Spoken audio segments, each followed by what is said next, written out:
nice and thick. Oh, this will be really, really yummy.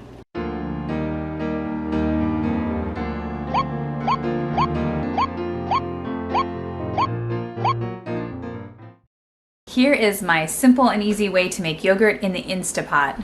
I like to do yogurt when we have leftover milk for the week. And right now we have a lot of leftover milk. So I'm gonna go ahead and do a gallon and that little bit that I just poured in that we had left in the upstairs fridge.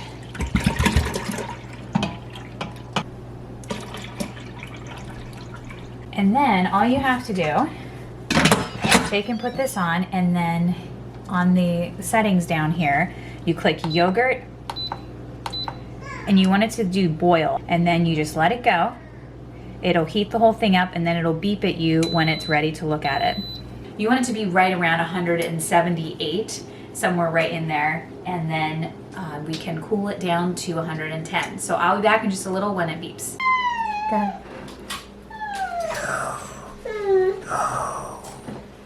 This is what we do during school time. Was it just like stuck on your hair? Well, Jonah wanted it on my face, and then it came off, touched my hair, and stuck. Jonah boy, look here. It beeps, so I'm gonna check it. Stick this in here. Oh, good. I happen to know that my Instapot does get it to 170, so I'm gonna go ahead and take it over and show you a little trick, because now we need to get it down to 110 before we can add the starter into it. So my trick is getting a sink full of cold water. And I'll probably have it up to about here with the water and just set it in there. The thing is, you have to then watch it closely because it does cool pretty fast, and you do not want this to get below 110. Something you have to be careful about if you use this method is that you're not cooking at the same time or cleaning dishes at the same time. Because I have before taken and thrown yucky water right into my yogurt. Goodbye, yogurt. All right, so I'm just going to whisk this a little bit here and set this aside. You can see it steaming everywhere. And I'm going to put this in here like this. Keep checking it till it's down to 110.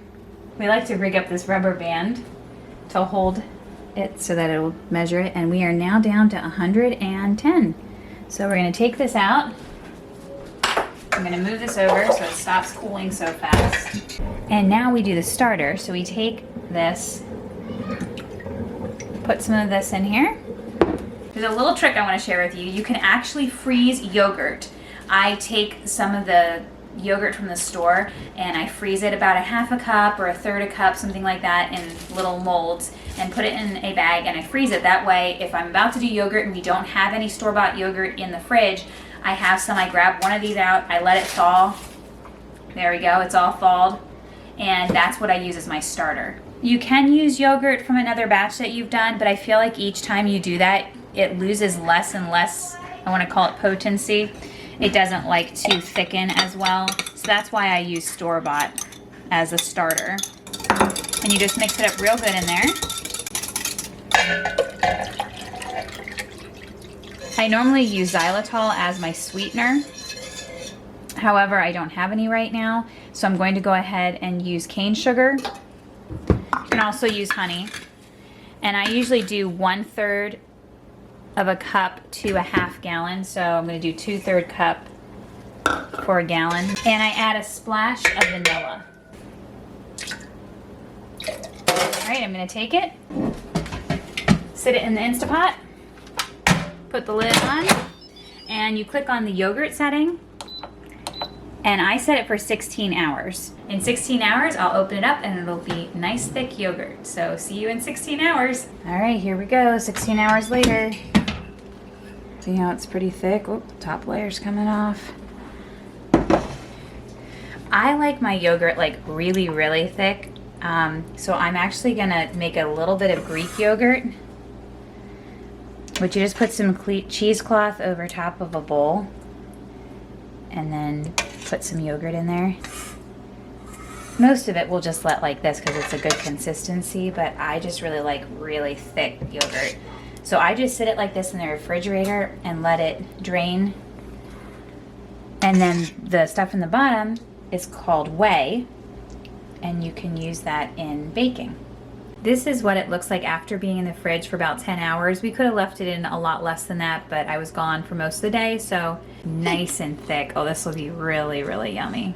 And if you buy Greek yogurt from the store, it's pretty expensive, and you can see how easy it was for me to just do that and put the yogurt in there. If I would have left it as regular yogurt, it would have given me a whole gallon of yogurt, whole gallon, for $5. And in the store, a little, was it a quart maybe? A quart was $3.29, I think it was. That's what the whey looks like. I'm gonna go ahead and put another batch in here before I dump it, but I'm going to put that whey into a mason jar as well and put it in the fridge, and then I will use it in any baking that I have instead of using milk. So I like to do waffles, pancakes, honestly anything else that would call for buttermilk would be great. You have to remember there's a little bit of a sugar content in it already, so you don't need to add as much sugar to recipes.